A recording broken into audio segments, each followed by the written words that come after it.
Finally, some American governors are waking up to the problem of critical race theory in American schools. That doesn't make them woke, it makes them aware. I'm Dr. Duke, and this is the Dr. Duke Show.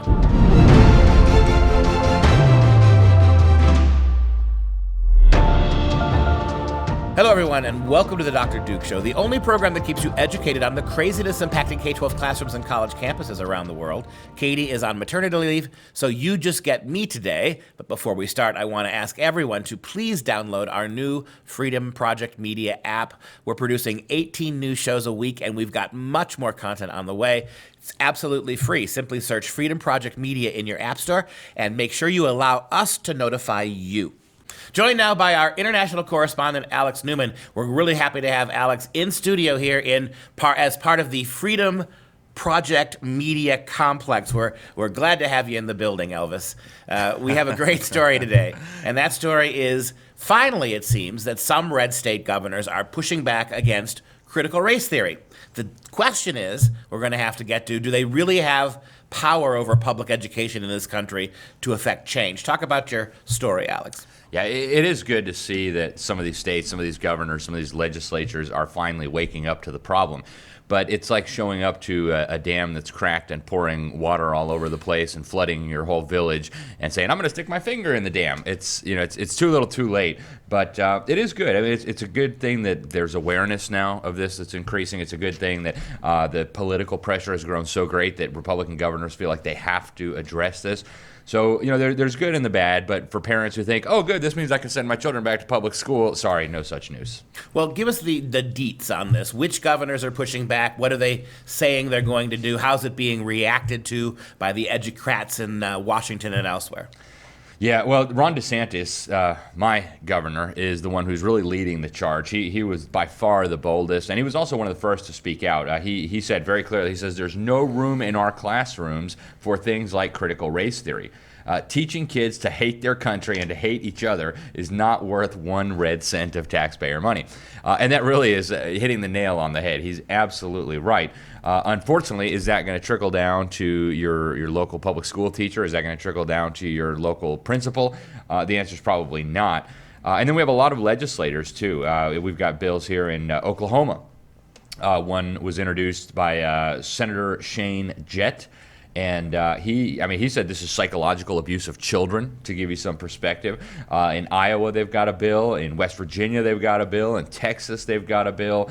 So we're going to see a whole lot more of these. But again, I want to caution parents. This doesn't mean that the public school is a safe space now. They're still going to be brainwashing your kids, just maybe not as overtly on race. Yeah, here's the problem, is that from below the governors and from above the governors, there's problems.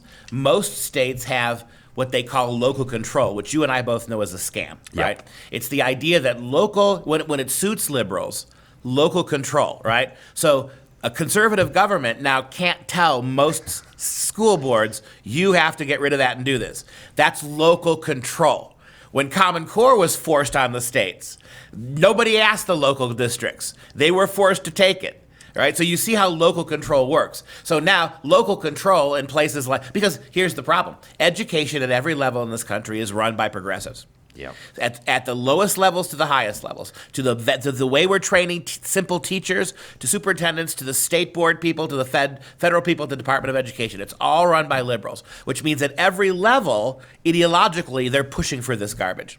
So you've got a governor now who wants to make these changes. What DeSantis said, we've got to get it out of the schools, but he can't really order it out of the schools, can he? I mean, he'd have to pass a law saying that if it shows up in schools, there are serious consequences. That's going to be very difficult to pass, and it's going to be even harder to enforce. Yeah. Nevertheless, unless he does that, it's not going anywhere.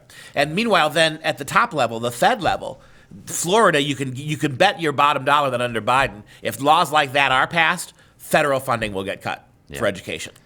So it's really is a catch-22, isn't it? And it's very similar to the executive branch presidency of the United States. When Trump was in office, suddenly the president has no powers, and the Supreme Court and Congress and the administrative agencies get all the power back. And when Biden's in power now, suddenly he is the almighty God emperor to whom we must all bow the knee.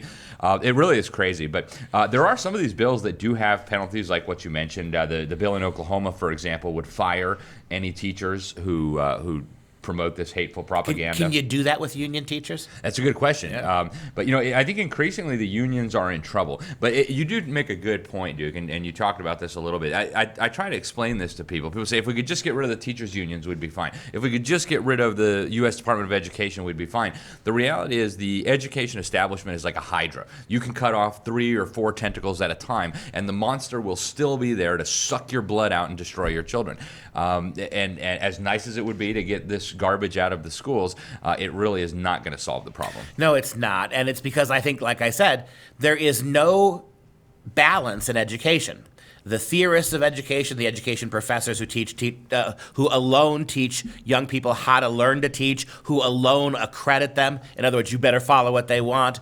The textbook publishers now, are we surprised that big corporate textbook publishers are all in Black Lives Matter? No. So where do you really go inside the establishment? We're talking pre-K all the way to graduate school and universities. There is no balance intellectually anywhere, and with every year that goes by, it gets worse. There is less representation for non-liberal ideas, more persecution. After the break, we'll pick up the consequences of this.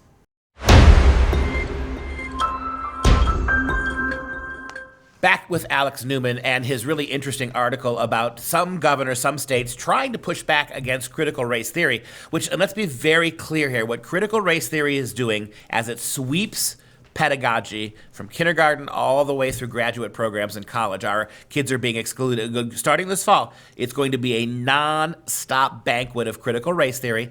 It's going to be very little else taught. Critical race theory gets rid of merit. It gets rid of achievement. It gets rid of subject mastery. It is 100% left-wing socialist Marxist dialectic about the evil of America, the evil of white people. It is shocking. You actually had an interview with Lily Tang Williams, right? A very important education reformer for this article and other work that you've done. Talk about that. Yeah, and so you and I both know Lily. She serves on the advisory board for U.S. parents involved with in education with us, U.S. PI. Wonderful lady, and she actually lived through Chairman Mao's Cultural Revolution. She was going to the Government Indoctrination Center at that time. And what she told me, and she also testified in the New Hampshire legislature when they were considering a bill about banning this monstrosity, is that this is exactly what the Chinese communists did to the children in China. She said they created 2 separate categories. There was the black category and the red category. In the black category were people who came from families that owned land, landowners, people who owned factories, the means of production, business people. And then in the red category were the peasants, the workers, and so on. And what she explained is that the children were taught that this is you're born into this. You can't shake it. There's nothing you can do to get rid of the guilt that you have associated with you for being born into one of the black classes. And she said using this, they divided the children. They forced the children in the black classes to feel constant shame, to turn against their families, to basically speak out and report their families to the authorities. This is exactly the kind of thing that we're seeing in the United States. Now, it hasn't reached the climax yet. In China, the climax of this was the massive slaughter, tens of millions of people murdered as they turned society against itself. But if we continue on this path, I think people need to realize that's the kind of consequences, that's the kind of fruit this is going to produce. The rhetoric of the left in this country, the rhetoric of Black Lives Matter, the rhetoric of the progressives pushing critical race theory is already linguistically murderous. It is linguistically segregatory. It is linguistically racial prejudice. If you're condoning that, if you have no problem pushing that kind of bigotry and that kind of potential violence against white people, Americans, red staters, conservatives, if you're that comfortable using violent language against them, you are one small stone's throw away from actually burning books and actually killing people. Yeah, and I mean, that's what the Bible teaches, right? When you hate somebody, you've murdered them in your heart. When Jesus is explaining the seriousness of sin, he says, if you lust after a woman, you've already committed adultery. If you hate somebody, you've murdered them in your heart. And people need to realize that the distance between the kind of hatred that we're seeing now and the kind of barbarism and atrocities that we saw in Nazi Germany and the Soviet Union and Communist China is not as large as we like to think it is. And there are consequences for this kind of rhetoric. Now, the people stirring this up, I don't think they really do have any kind of passionate hatred for white people or anything. I think a lot of them are actually white themselves. The Rockefellers, for example, right? They were the biggest funders of the eugenics movement. They were funding Joseph Mengelé's disgusting experiments in Nazi Germany. It's not that they hate white people. It's that this is a useful tool for dividing the population. And as we know, a kingdom divided against itself, a house divided against itself cannot stand. They hope to divide the population, turn us against each other, and then really destroy, undermine the fabric of our country. Well, I'm not sure I would go so far as to say they don't hate white people. I would say that they've created a construction called whiteness. Yes. Which is the black in China, right? Yep. It's what the black category was in China. Exactly. That black, prohibited, prescribed, dangerous, must be stopped category in Mao's China was the blacklist. Here it is whiteness, whatever that is. That's exactly and that's what right. allows white liberals to hate other white people, but not hating themselves for their whiteness, right? So the people, we don't hate white people. We hate people who don't insist on maintaining their whiteness, right? That's how a white person can remain woke, right? I'm white, but I reject whiteness. And it's always whatever liberal progressives don't like, that's what whiteness is. That's the key right That's there, right. Duke. They've said everything that they want to destroy is associated with white, and white must be destroyed. So Constitution, rule of law, individuality, Science, the Bible, math. Christianity. That's right. Yeah. Everything that they want to destroy our society, they associate it with the group that they've demonized. And, the consequences are going to be a disaster.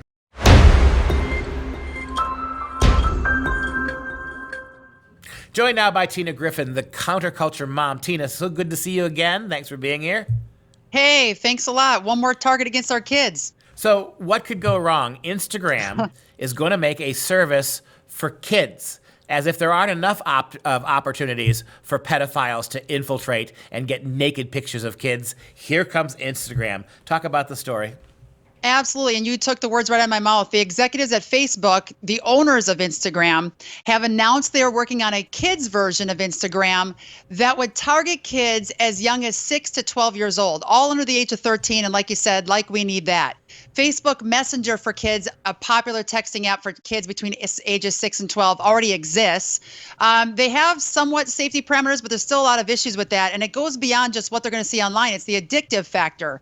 In fact, check this out. Mark Zuckerberg was questioned about this at a congressional hearing last month. A Florida GOP congressman told Zuckerberg he was very concerned and asked if Facebook was trying to monetize our children and get them addicted early. Absolutely, they are trying to do that. Here are the quick major issues with addiction with social media. Studies are continuing to show that social media triggers the same reinforcing chemicals in the brain as heroin. That's crazy. Zuckerberg told the committee, quote, "I think helping people stay connected with friends and learn about different content online is broadly positive," end quote. It absolutely not. Because of this number one key factor with Facebook and Instagram. They're chopping truth online on all these platforms. So the only indoctrination and brainwashing happening is their one side leftist agenda, which is anti-God, anti-family, sex-saturated, gender confusion. I know you'd agree with that. So that's the problem with what we got with Instagram kids coming around the corner.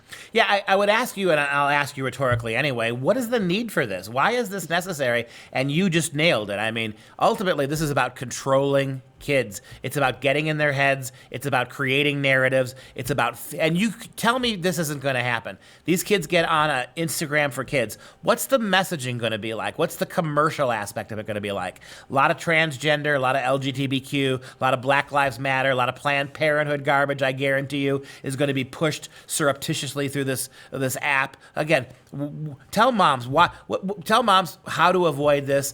Warn moms what they can do if their kid wants to get on this.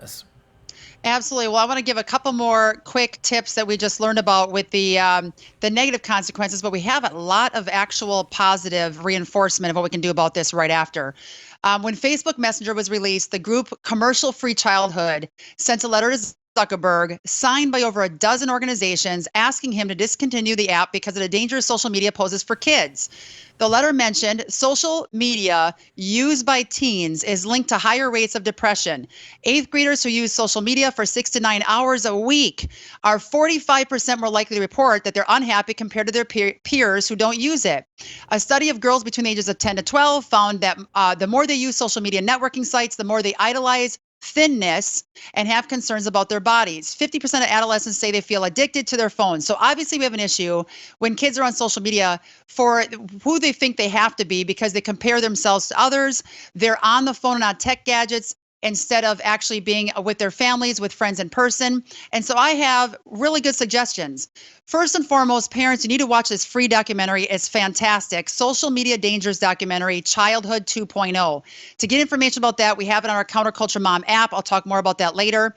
It's available through that app. Watch it. Learn about the dangers, learn about how to talk to your kids about social media if they want to get on it, to use it safely. And then number one thing that we're doing right now with our kids, get them outside. The weather's finally above 40 below zero.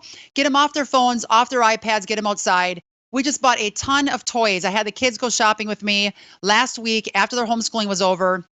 And we filled the garage with amazing toys under $200. The key insight, Tina, of what you just said is, the only way your kids will be kids, the only way you'll get your kids back, the only way your kids can have an actual childhood is away from that cell phone. That's the only way.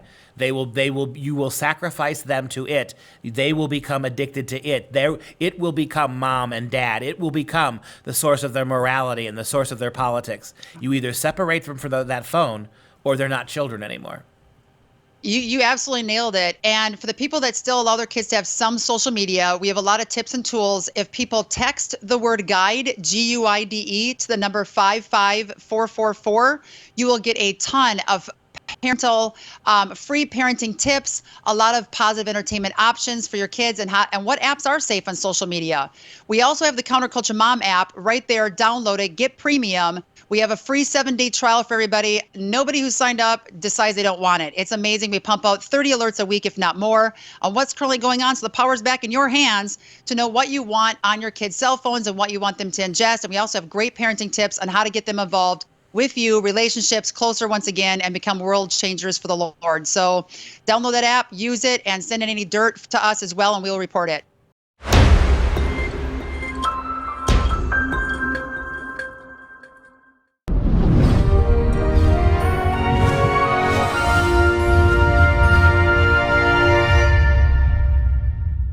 All week long for Instant Classic, we have been doing Men with Chest Week. We need men to help moms to start fighting back about what's going on in this country, particularly in the public schools.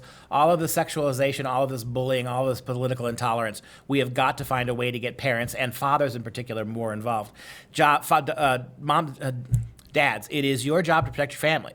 It is your job, moms too, but yours in a very particular way, to protect your kids from the kind of things that are happening in public schools. So all week long, we have been looking at quotes from a man for all seasons, a man who stood up to all the vicissitudes of life. He never compromised his principles. I'm talking about Thomas More, who after his execution became elected a saint in the Roman Catholic Church. Saint Thomas More.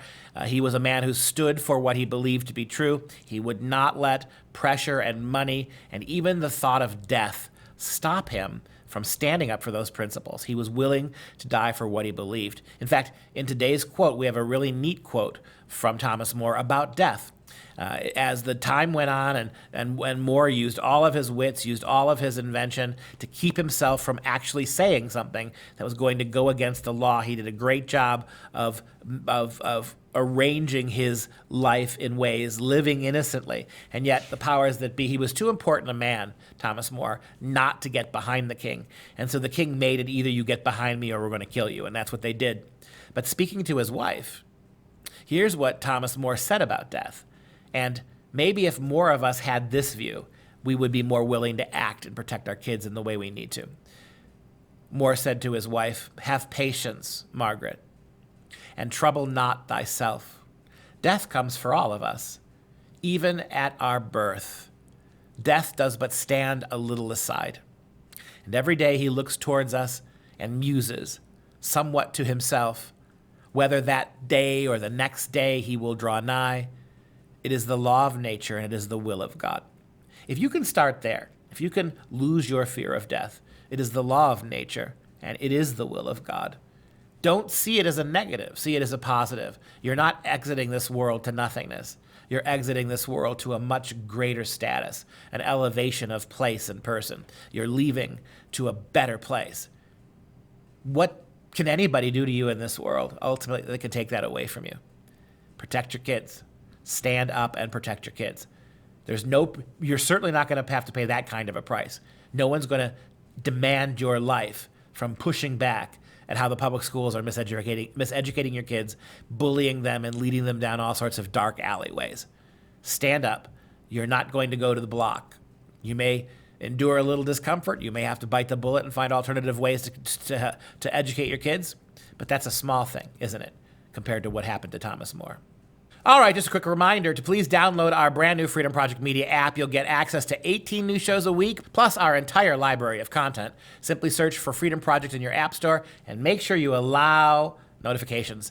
And if you're a fan of the show, please consider a one-time tax-deductible donation to support our Patriot Club, and we will send you our signature tumbler. Visit patriotclub.us. That's patriotclub.us. Now we want to take a moment to show some love to our Patriot Club members. Today, we'd like to give a shout out to Derek from Norcross, Georgia. Georgia. Thanks for supporting us. And that's going to do it for this show. Now make sure you go download the app.